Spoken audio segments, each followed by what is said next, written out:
Now, the weather in Pennsylvania didn't make it feel like spring ball is here, but it finally is. Penn State kicks off 15 spring practices with the blue and white game ending it all. And James Franklin said it, there's a quarterback battle in Happy Valley. You are Locked On Nittany Lions, your daily podcast on the Penn State Nittany Lions. Part of the Locked On Podcast Network, your team every day. Thanks for making Locked On Nittany Lions your first listen and watch every single day. We are free and available wherever you get your podcast. And today's episode is brought to you by FanDuel Sportsbook, the official sportsbook of Locked On. Make every moment more. Visit FanDuel.com/LockedOn today to get started. That is FanDuel.com/LockedOn. My name is Zach Seyko, your host, and spring ball is finally here. It is. 15 practices underway. The first one, Tuesday, March 14th, is in the books. It's in the past. And James Franklin had a very extensive press conference to talk about all the headlines and interesting news and notes leading up to the spring ball practices that are going to go all the way through the blue and white game, April 15th, when we're going to see it all in person in action. And of course, Locked On Nittany Lions is going to bring you everything you need to know about Penn State football as it goes through these 15 practices over the course of the next month. And Penn State's got a quarterback battle, and don't take my word for it. Take Penn State's and James Franklin, who says that this is an open QB battle. But is it really? I got 7 takeaways from James Franklin's press conference, as well as the 15 minutes that media got to see for the first spring ball practice, the inaugural practice of 2023. And it's an open quarterback battle, but is it really? Yes, to an extent. Yes, it is, because this has a lot more to do with Beau Pribula and his progress as opposed to Drew Allar not being as good. It's that Beau Pribula's got the ick factor, the dog in him, the athleticism, the leadership capabilities, and it's all coming together a little quicker than maybe some others anticipated in year 2. This actually really reminds me of Trace McSorley and Tommy Stevens, the quarterback battle back in 2016, because Beau has made strides and he is a hell of a football player. However, Drew is just much more of a pure passer than Beau. And I think the difference is going to be how well you can read defenses. And that was the same thing for Trace McSorley and Tommy Stevens. Those guys, what it ultimately came down to was that McSorley was much better at reading defenses because Tommy Stevens, we all know, was a little more athletic. Trace McSorley had the accuracy. You can't sit here and say that Stevens wasn't bigger, he wasn't faster, but at the end of the day, McSorley was the smarter, more cerebral quarterback. And I think that's where Drew Allar has that advantage this time around. But Beau Pribula has made his case for the coaches to say, hey, this is an open quarterback battle. However, I think that you can't just let Drew Allar skate away with the quarterback one job, right? You don't want Drew Allar to basically sit and feel comfortable and say, well, I got all these reps behind Sean Clifford last season. I am quarterback number 1, and there's really no threat. I also want to add to that, as a coaching staff, you don't take that much of an effort to get a quarterback in the games the way you did last season with Drew at number 2. And Drew Allar jumped Christian Veillere on the depth chart. Now, I don't want to say right out of the gate, but the coaching staff felt that it was the right thing. It wasn't in the middle of the season and late down the stretch. It was right before, and probably the decision was made well before Purdue. So for Drew Allar, I think this is a case to continue to light a fire underneath of him. Don't get complacent. Don't get comfortable. Anybody, including Beau Pribula and Jaxon Smolik, they are there to take your spot if you are not up to the challenge. But I want to remind everybody that this isn't an even quarterback battle. Drew Allar is quarterback 1A. Beau Pribula is definitely a B. It's just a matter of how far the distance is. I think what people should feel good about is the fact that Beau Pribula is in serious competition and Drew Allar isn't running away with it. So if Allar, for whatever reason, and I don't want to speak it into existence, but we got the scare with the scooter and the boot, which is something James Franklin made light of in his press conference on Tuesday. What if he's not available for whatever reason and Beau needs to go in, you can trust Beau to play and have a really good game. And they're going to have a different game plan around him, because that's a perfect segue into takeaway number 2. So with all this quarterback competition, Penn State does have special plans for Beau Pribula. Even though Drew Allar is going to be quarterback number 1, and I think he's going to win the job, that's without a doubt, Penn State does in fact have special plans for Beau. And when I compared them to McSorley and Stevens, I mean that literally, not from the sense of Drew Allar's a direct comparison to Trace McSorley and Beau Pribula is Tommy Stevens, a Tommy Stevens clone. But Beau, in this sense, is Tommy Stevens, a very good second string quarterback that you can't keep off of the field. And James actually admitted that. He said that he's going to get more reps by the end of camp. Yeah, Beau Pribula is going to have more reps at quarterback by the end of camp. Now, why would that be? What exactly does that mean? Now, James also added that they're going to use Pribula in a variety of ways. Okay, so what this tells me is not that, oh, Beau Pribula is taking Drew Allar's job, he's taking his reps. That's not what that says to me.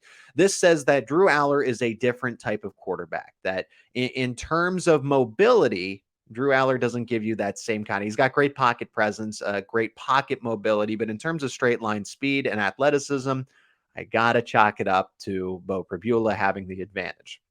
So in the case of Tommy Stevens, do you remember back in 2017 and 2018 when Stevens was used in that wild package or the lion package? That's what you're going to get with Beau Pribula. They're going to use Mike Yurcich and have them create a new formation and new plays that they can use and have that in their back pocket. Pribula is just more athletic and more mobile than Drew is. And Drew is your traditional pocket passer. Why not take advantages of guys who are on your roster and use that to your strength? Because Pribula is a capable passer as well. He's not just, let's say, your dual threat quarterback where the option is going to open a lot of things up. Beau can sling it. Not the same as Drew, but Beau can definitely sling it. Saw it in what we saw in 15 minutes of spring practice there on Tuesday. But there's a lot of things that you can design with him being a multidimensional quarterback where he can have the read option, keep it, and throw a good pass, or he can keep it himself, run the football, or give it off. So you now create that element of surprise that you are going to lose with Drew Allar. There's still going to be RPO. RPO doesn't always mean option necessarily in the run game, but what it does mean is that for Drew Allar in this case, he's not going to be tucking it and running it a majority of the time like a Sean Clifford or a Trace McSorley could do at any point in time. And Beau Pribula can do that. So what James is alluding to is the fact that they can do so many things with a Lion type of package that Beau Pribula is going to be the quarterback in.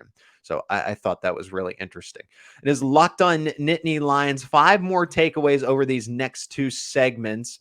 And before we get to that, let's talk about today's sponsor of the show, and that is FanDuel, America's #1 sportsbook. The midway point of the NBA season is here, and now is the perfect time to download FanDuel, America's #1 sportsbook, because new customers get a no sweat first bet up to $1,000. That is bonus bets back if your first bet does not win. Just download the FanDuel Sportsbook app. It's safe, secure, super easy to use, and then you can bet on everything that is your favorite in the NBA. The spread, the money line, the total, your player props, points, rebounds, assists, and so many other exclusive bets like the 2x3, 2 3-pointers scored in the first 3 minutes.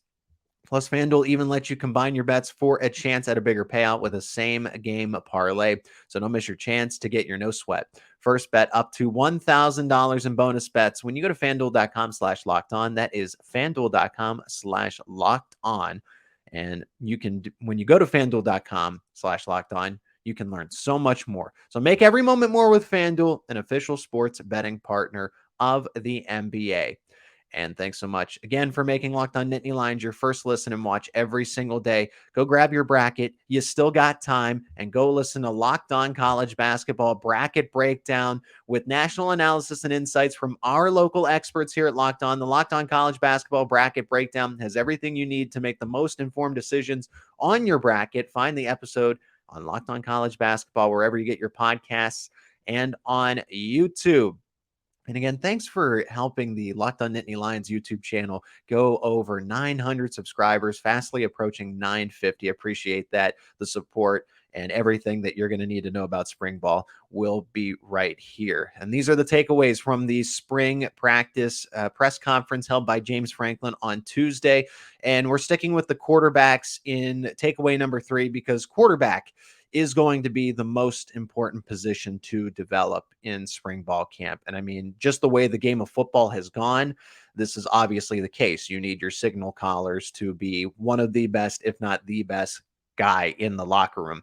And that's just as it should be in this case for Penn State. Why developing the quarterback is on the highest priority list. I know there's other things, getting the wide receivers, bringing Marcus Haggins in. How is Deion Barnes going to be with the defensive line?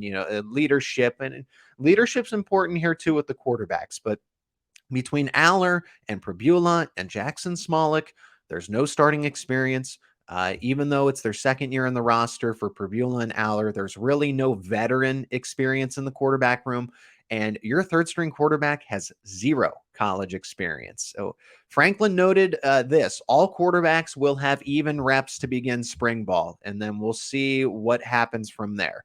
But he also did say that Pribula is going to finish with more reps than any other quarterback because they're going to try to develop that Lion package, that Wildcat for Beau Pribula, which I think will be really electrifying. To go from Drew Allar, who can fire a laser anywhere, and then you got to say, all right, now you got to deal with our running dual threat quarterback behind him. I just think that's Mike Yurcich is going to draw up quite the scheme for those two. But part of it in terms of talent development for these three, it's also leadership. Okay. Allar and Pribula and Smolik, they have to be the leaders because naturally at the quarterback position, you just have to be. It is the nature of this game. On top of that, Penn State has lost all of its captains. So you need to find somebody who's going to be vocal, who's going to lead by example, who the guys are going to be able to rally around. And it's more than just, well, Drew's talented, so he's naturally a leader. No. You have to be able to command that respect. And sure, what you were able to do on the football field certainly helps, but you got to be able to do that with, who you are, your character, and much more. So Penn State, they're searching for leaders. James Franklin brought that up as a point of emphasis in the press conference. These quarterbacks need to grow up and become better in more ways than just players who can throw a football. They got to be able to do it all in a short period of time. And what a better trio, mainly the duo, because they have 1 year of experience ahead of Smolik, but they brought him in for a reason. What I think this trio is up to the task. Takeaway number 4. This is going to stick along the lines of competition, but we move to the offensive line. There's going to be competition along the offensive line, and I'll start with center because they start with the football and they give it to the quarterback. Hunter Nourzad is not going to walk in and take the starting center job. And honestly, I'm not surprised by that at all. I think that Nick Dawkins, who is going to be that head-to-head, is a serious contender to take away reps and possibly be the starting center if you can buy that from a 6-year veteran in Hunter Nourzad.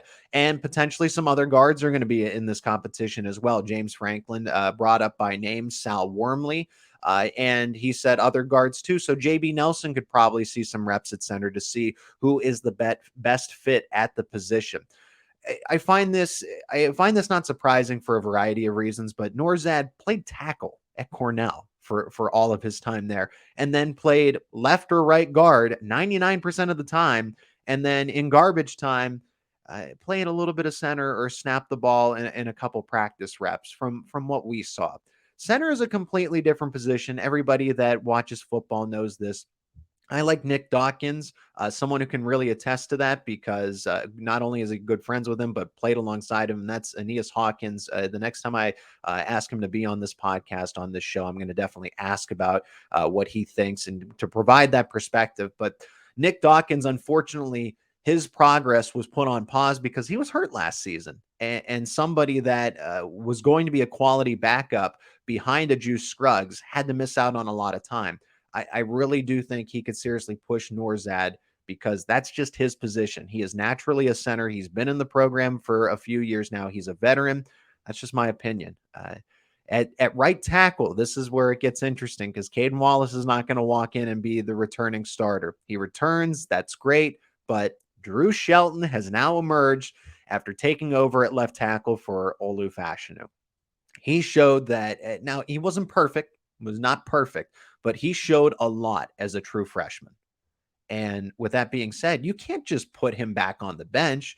We all didn't anticipate that Olu Fashanu was going to come back. We knew that there was interest in returning to Penn State, but just with the allure of the NFL draft and being a top 10, even a top 5 pick, you would think that would entice somebody. Olu Fashanu is very much the exception. He wants to get his college degree. He values his time at Penn State, which is why he returned. And I think there's a fire in him to help bring a national title, at the very least, a college football playoff berth to Happy Valley. So Olu Fashanu is going to return as the blindside left tackle. He's going to start and protect Allar, Pribula, whoever's back there. He's going to be the anchor once again. So do you just bench Drew Shelton because of that? No, you give him the opportunity to see if he can go compete at another position. And James Franklin said that it is going to be Caden Wallace and Drew Shelton. They're going to be starting Drew Shelton at right tackle for the sake of competition, meaning that he's going to slide over and take reps primarily at right tackle rather than being second fiddle to Olu Fashanu, because they probably don't see that as a use of valuable time. So I give the advantage to Caden Wallace because he's the veteran. This is going to be his 5th year with the program, and he had quite the Rose Bowl. Wallace himself was injured, came back and played very well against a Utah defensive line that had success throughout the season, and honestly quietly put on a show at the Rose Bowl. But there is a reason that Penn State is entertaining Drew Shelton at right tackle, because Wallace wasn't consistent enough at last season during the last season. And Penn State was looking for a tackle in the transfer portal. We remember that. They were going after some big names. At the end of the day, even if Wallace remains the starter, it makes Shelton more versatile, because then he can play both sides. So if for whatever reason Fashanu is not available, for whatever reason Wallace isn't available, you can swing him to either side and then you won't miss a beat. And takeaway number 5. Speaking of guys missing time between Fashanu and Wallace, what we do know about injuries. Well, Franklin did confirm that Olu and Landon Tangwall are back in practicing, which is a good sign. They've recovered very well. However, we did receive word that both veteran tight ends, Theo Johnson and Tyler Warren, have some quote-unquote bumps and bruises. They've been missing. Now, this makes a lot of sense as to why Khalil Dinkins and some other tight ends, some other young tight ends, were winning the Winter Workout Warriors. Look, I'm not trying to discredit them, I promise you. But it makes sense that the guys that are the veteran starters, they're coming back. They're the 2 main guys at tight end, and they weren't named, and it felt strange, no pun intended, with Brenton Strange being gone. It did feel weird that Theo Johnson and Tyler Warren weren't being recognized consistently. Khalil Dinkins sees the opportunity. That's really what it boils down to. When the door opens and you run through it, that's what Khalil Dinkins did. But now we know the people above them were missing. As we move to the final segment here of Locked On Nittany Lions, just a couple more takeaways, and we flip it over to the defense. I will say this isn't a takeaway, but not a whole lot to talk about, at least for now, as far as the linebackers and the defensive backs. They just weren't brought up as much. There were, between Dion Barnes, of course, the quarterbacks, and everything else. And not a lot of conversation about Singleton and Allen either, Katron Allen, which was interesting enough. But defensive line got some attention, and I thought this was a very good question asked by the On3 team.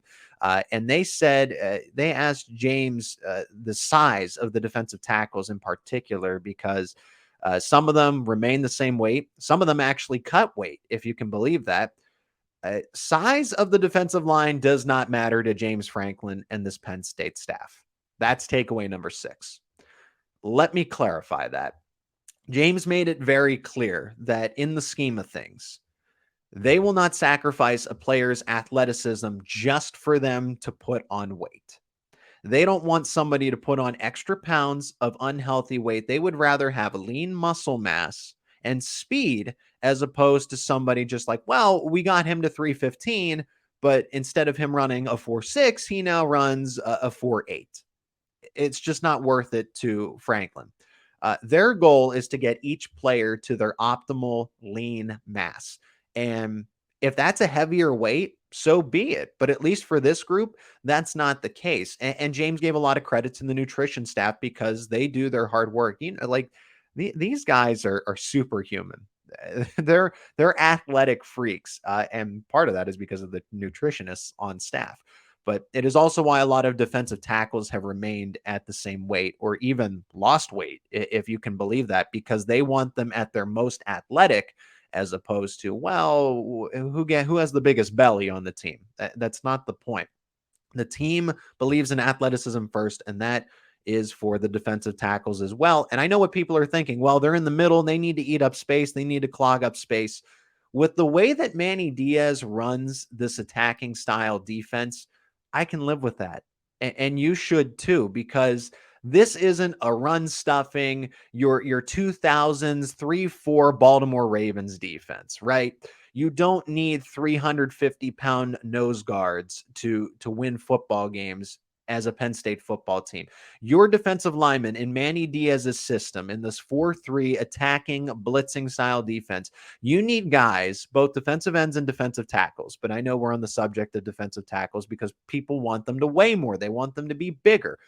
You need them more so to play all three downs and then some, right? Because you're not always going to get a 3-and-out immediately on the drive. You need players who can rush anywhere on the line of scrimmage. So that means your defensive tackles in the blitz scheme need to be able to run the stunt, pull around, and instead of taking on the center and the guard, they're going to have to take on the tackle now. Someone who's a little more athletic and has a little more agility on the outside because they're used to the speed rush of the defensive ends. So you need players who can not only survive those 3 downs and not say, well, they were on the first 2 downs, we stopped the run plays, and we got them off the field on 3rd down because we knew it was a passing situation. Those days of football, I hate to say it because I love the 3-4 defense. I really do. I'm a Steelers fan. I love the Dick LeBeau defenses, the 3-4s, the Casey Hamptons. Those days are just gone, both at the NFL level and at the college football level. You need guys that can play anywhere on the line of scrimmage, that can go up against guards, centers, tackles, and that's what these defensive tackles are for Penn State. They're an extension of the defensive ends on the interior, if I can make any sort of sense with that, right? But that's what Penn State's looking for. The versatility, the ability to remain on the field and be able to go full strength and not be a liability on 3rd down like a Casey Hampton was. You knew Casey Hampton was coming off the field when it was a passing situation. And then takeaway number 7. Casey Hampton was one of my favorite football players. I don't want to, throw him under the bus and criticize him like that. But takeaway number 7, the traditional blue and white game is coming back for now. Knock on wood. Knock on wood. And that's exactly what James Franklin did. He's got a wooden desk, a wooden table in front of him. And James said it's dependent on the availability and the health of the roster. That's really what it is. It comes down to numbers. And right now, at this point in time, after Tuesday, March 14th, James says that they want to return and they intend to go back to a more traditional blue and white game as opposed to a glorified practice, because that's what it turned into. It moved towards it, and that's something that more college football programs are just doing. That's kind of become the norm across the country, these glorified 15th practices, because essentially on the schedule, that's what the blue and white game is. The blue and white game is the 15th practice. So James wants to move to a game-like situation and treat it with the game day atmosphere because the fans do that. The stadium does that. And so he wants to be able to play for the players to do that as well, adding that it allows them to evaluate the players differently and see the progress that they've made and how they can handle being in a game-like situation on a game day, because you don't play games in practice mode. You play them in game mode with Beaver Stadium lit up with as many fans as you can pack in, 75,000 plus, at least for the spring game.